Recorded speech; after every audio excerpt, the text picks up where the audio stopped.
बिस्मिल्लाहिर्रहमानिर्रहीम। अस्सलाम वालेकुम। काश्तकार भाइयों, धान की फसल से भरपूर पैदावार हासिल करने के लिए दो बातों का समझना बहुत ही ज़रूरी है। जब तक काश्तकार भाई इन दो बातों को नहीं समझेंगे, अपनी फसल से भरपूर पैदावार नहीं हासिल कर सकेंगे। अगर आप धान के काश्तकार हैं तो ये दो बातें लाजमी जाननी होगी। कामयाब और नाकाम काश्तकार में सिर्फ इन दो बातों का फ़र्क होता है। जो कामयाब काश्तकार होते हैं उनकी फ़सल के अंदर झाड़ ज़्यादा होता है, उनकी फ़सल के अंदर धान के जो पौधे शगुफ़े निकलते हैं वो ज़्यादा होते हैं। दूसरा फ़र्क ये होता है कि इन पौधों से, इन शगुफ़ से जो सिट्टे निकलते हैं उनके अंदर फूक नहीं होती, यानी सिट्टों के अंदर दानों की भरपूर और ज़बरदस्त भराई होती है। किसान भाइयों, इस तरह हम अपनी फसल का झाड़ अच्छा कर सकते हैं। इस फोक से किस तरह बच सकते हैं और अपनी फसल की अच्छी पैदावार कैसे हासिल कर सकते हैं, आज हम इस वीडियो में इसके बारे में बात करेंगे। उससे पहले अगर आपने हमारा चैनल सब्सक्राइब नहीं किया तो हमारा चैनल सब्सक्राइब कर लें, साथ ही बेल के बटन को दबा दें ताकि इस तरह की फसलों के बारे में मालूमाती वीडियो आपको बर वक्त मिल सके। किसान भाइयों, धान की फसल के अंदर झाड़ बनाने का अमल पहले 40 से 45 दिन तक जारी रहता है। यानी जब आप अपनी पंजीरी को खेत के अंदर शिफ्ट करते हैं तो 40 से 45 के दिन के अंदर पौधे ने बूटा मारना होता है, अपनी जड़ें बढ़ानी होती हैं और अपने शगुफ़े निकालने होते हैं।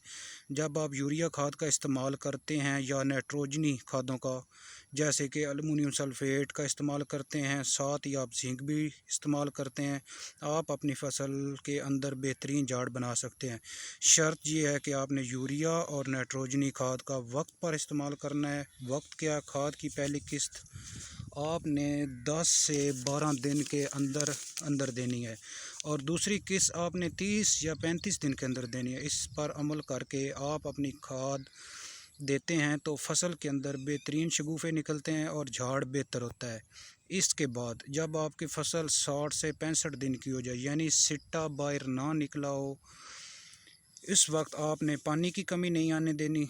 इससे जो सिट्टा बाहर निकलेगा वो खाली नहीं होगा, भरपूर दाने हो गए। गर्मी की वजह से भी सिट्टा खाली रह जाता है, इसलिए आपने पोटाशियम वाली खाद का इस्तेमाल करना है। इस खाद से जो सिट्टा निकलेगा वो भरपूर अंदाज से, भरपूर तरीके से भरा हुआ होगा दानों से। नाइट्रोजनी खाद या पोटाशियम खाद एक ऐसी खाद है जो आपकी क्वालिटी एलिमेंट उसको कहा जाता है। आपकी फसल को आपकी फसल की क्वालिटी बढ़ाएगी। इसके साथ साथ आपकी फसल में गर्मी की शिद्दत को बर्दाश्त करने की असलाहियत बढ़ाएगी।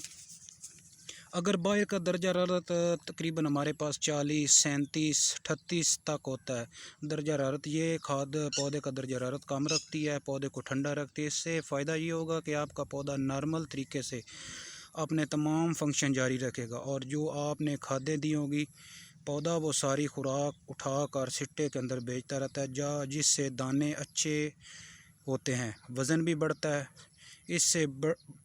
इससे बड़ी बात, आपको सिट्टा खाली नहीं मिलेगा।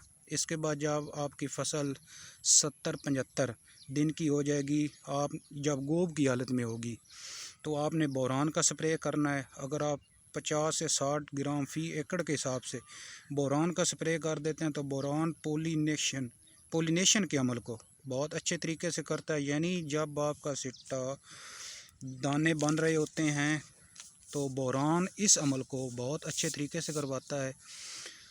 गोब की हालत में बोरान का स्प्रे बहुत ज़रूरी है। गोब की हालत में आप पोटाशियम का स्प्रे भी कर सकते हैं। पोटाशियम नाइट्रेट लें 1.5 किलोग्राम फ़ी एकड़ के हिसाब से और बोरान 50 से 60 ग्राम फ़ी एकड़ के हिसाब से इन्हें मिक्स करके आप स्प्रे कर सकते हैं। तो इस तरीके पर अमल करके आप अपनी फसल से झाड़ बेहतरीन कर सकते हैं, खाली सिट्टे कम कर सकते हैं।